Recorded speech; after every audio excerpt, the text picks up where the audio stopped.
This movie recap opens with climbers scrambling up the side of a cliff. They are Becky and her husband Dan. The couple just got married and shared a passion for rock climbing that takes them to the most treacherous terrains in the world. Becky also spends time there with her best friend Hunter, who shares the same interests. In fact, all three are constantly on the alert, something new and exciting. But at some point on their way to the top, Dan stumbles upon a bird's nest and leaves it literally hanging by a thread. The sheer force of what just happened causes his anchor to destabilize, and though Hunter and Becky try to save him, they couldn't get to him in time, and falls to his death. 51 weeks later, or a year later, we see Becky still drowning in grief over the death. Her husband, she still has his ashes with her and has become an alcoholic who, she is wasting her life and not even the admonitions of her caring father can convert her. Her father wants his daughter to cheer up, so he ends up sending for her best friend Hunter to visit her in hopes of getting Becky back on her feet. After a year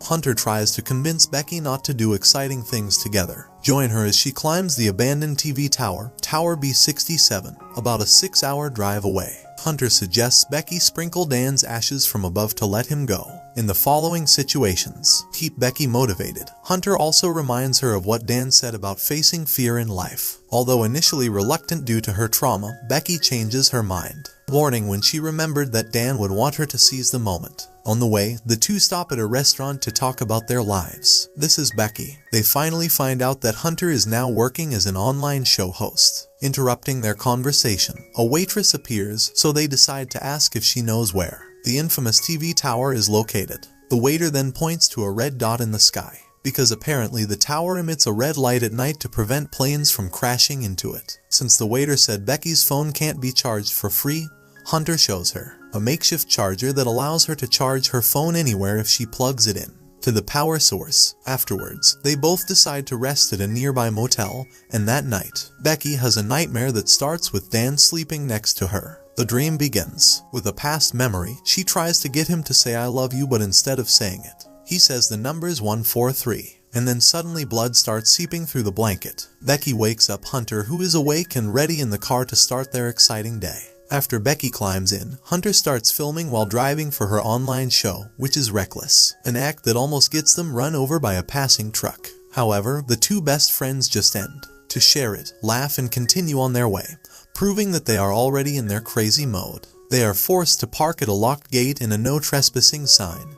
But of course, that doesn't deter the two. They climb the fence and walk to the tower. During this time, he encounters a pair of vultures feasting on a dying goat. Taking pity on the poor guy, they scare off the vultures while Hunter ignores. They take a picture of the goat and post it on Instagram before they start dating again. When they arrive at the tower, nervous and fascinated by the height of the structure. At the foot of the structure, Hunter records additional vlog content and informs us that the TV tower is 2,000 feet tall and is the 4th tallest structure in the US. Just witnessing the sheer height of the thing makes Becky hyperventilate, but Hunter assured her that everything would be fine. After securing the rope that binds them together, they both begin to climb. Becky can be seen working up the courage to start climbing with her best friend. Unbeknownst to them, the old structure already exists, unstable as it has been abandoned for a long time and can be seen rattling here and there. Becky continues to climb even though she is absolutely terrified, and at some point he even breaks a piece of rusty ladder. Hunter, who notices, motivates her so they keep climbing. Then they stop for a while to drink. The lines suggest that, according to Hunter, they are halfway there, which would mean they have climbed 1 feet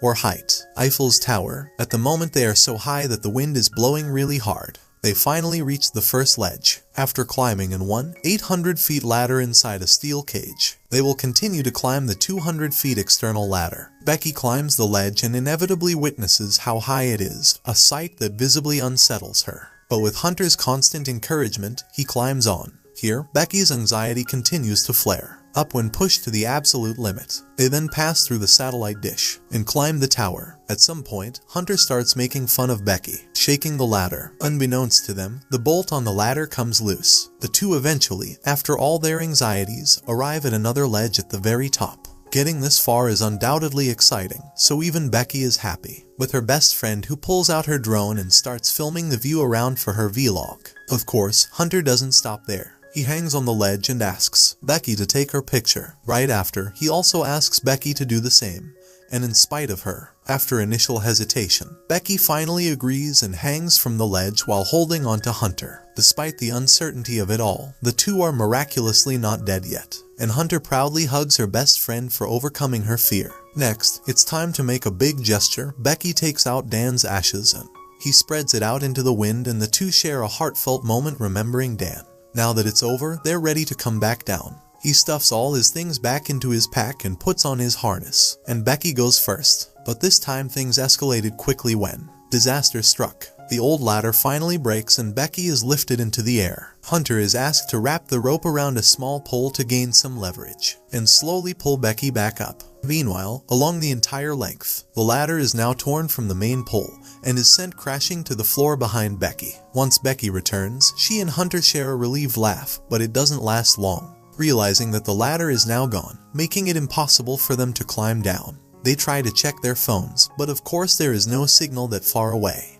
He then discovers a small emergency box at the bottom of the pillar, which includes a scope and a flare, but there is no point in using the weapon properly this second. Not only that, but Becky's backpack, which contains their water and the drone, is now glued to the satellite dish below them, well out of range. Becky begins to panic, even more so when she realizes that there is now a massive gash on her thigh. Hunter assured her of that. The loud banging caused by the earlier fall of the ladders must have attracted some attention, and help should be on the way. Hearing this, Becky calms down and agrees to wait. At some point, Becky pees off the ledge because she can't hold it in anymore. The two laugh, take it easy, and keep trying to kill time vlogging. Hunter ends with an opening about the reason she started vlogging, which turned out to be because of Dan's death. A few hours later, Hunter decides to explore his surroundings with binoculars and makes a discovery. RV park not far from the tower. At that moment, an idea occurs to her. She will pull out her phone and remembers that there was a signal when they were at the bottom looking at amount of likes on her recently posted picture. This means that if he lowers his phone enough, eventually they would be able to get a signal. Hunter makes an Instagram post calling her out, followers for help, then secures the phone with a hair clip.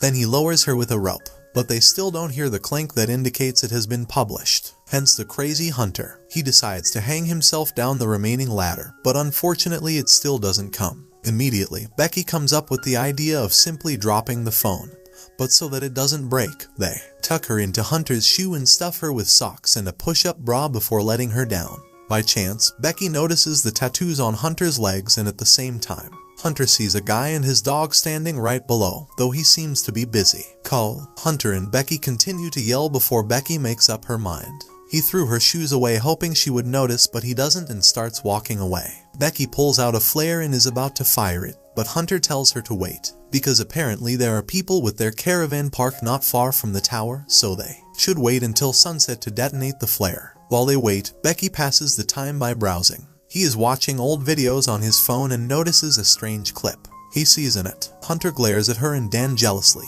Her best friend brings her back to reality by telling her it was time to shoot the flare. Becky does as she is asked, while Hunter waves his phone with the flash on. Fortunately, two men in a caravan notice them and drive their caravan to the gate, right where Hunter's car is parked. But instead of heading for the tower, they break into Hunter's car and steal it, dashing their hopes. The two best friends are forced to try to sleep on the tower that night, until Hunter gets a near fall and Becky pulls her back up.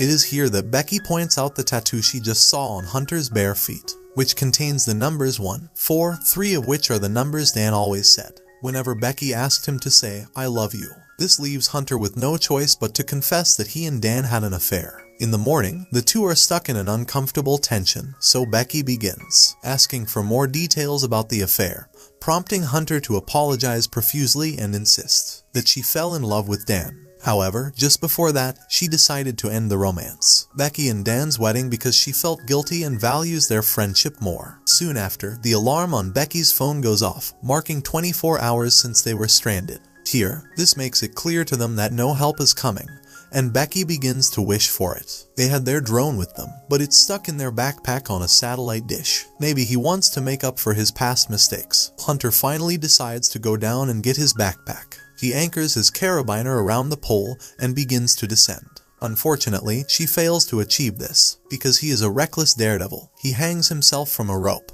and jumps onto the plate, successfully reaching her backpack. But now the rope is out of reach, so he pulls out a selfie stick from his backpack. He successfully hangs the backpack on the rope before jumping precariously onto it. Hunter climbs and almost makes it back to the top, but then Hunter falls and Becky starts crying. But when he looks down, he finds Hunter still hanging on the rope, but now her hands were injured, so she was unable to climb back up. Becky then uses all her strength and luckily manages to pull Hunter back to safety. After a sip of water from the backpack, they decide to write a note and plug it into the drone before sending it. Unfortunately, he runs out of juice before he gets too far, forcing them to send him back. Becky looks desperate, now out of ideas, but Hunter reassures her that they will soon find a way out. Later that night, Becky wakes up from her sleep to find Hunter dead and her corpse ravaged by vultures. Fortunately, it's all but a bad dream when she saw a red light above her. A thought occurred to her: she must climb up and charge the drone with Hunter's makeshift charger. Then they wait until morning to do it, and since Hunter's hands have serious rope burns, it's all on Becky. Despite his injured thigh, he climbs to the top with encouragement from Hunter. When Becky reaches the top, she untangles the light socket before plugging in the charger. It hangs while it waits for the drone to charge until at some point the vulture starts circling with her because of the thigh wound. The vulture even manages to knock off her backpack. Luckily, Becky sticks close to the pole and manages to keep the drone safe.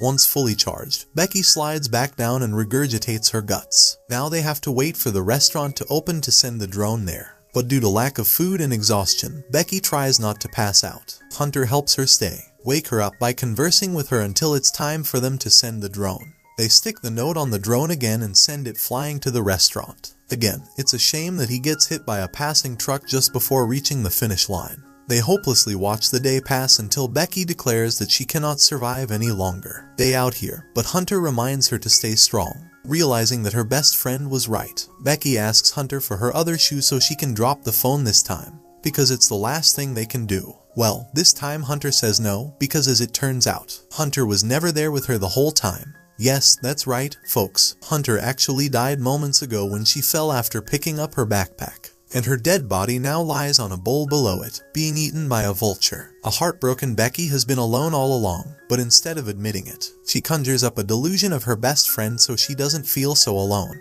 Becky, finally hit with reality, breaks down in tears as a harsh wind blows around her. She remembers her father and how much she loves him, and decides to record what appears to be a farewell message. Gave up trying to survive. On the other side of the story was her caring father, trying to contact her and find her whereabouts. The next day we still see our girl Becky. She is sitting on a tower and her injured leg has attracted the attention of a hungry vulture. It starts. She pecked at Becky's wound, so she pulled it out with all her might and hit her on the head. It kills instantly. Then the vulture eats the raw one out of hunger, which he reveals. After all, there is still hope in her. Once she regained her strength, she plucks up her courage and descends to reach for Hunter's shoe, her last hope. He then releases the rope and lands on top of the satellite dish, scaring the vulture. Devour Hunter's flesh. Immediately afterwards, he sends a text message to his father noting where he was before, tucking it into Hunter's shoe. Becky apologizes before shoving her boot inside Hunter's exposed intestines and threw her dead body down to make sure the phone wouldn't be crushed by the fall. But then the screw on the rusty bowl loosens and exposes it to danger. Then we jump to a few hours later to Becky's father rushing to the tower. Location. We then see a view of the police and medics gathered around the tower. Just as Becky's father arrives and witnesses the sight of a dead body covered by a sheet. Just as the father fears his daughter is dead, Becky calls him and rushes to him to know she is safe and sound. This is where the movie recap ends. Thanks for watching.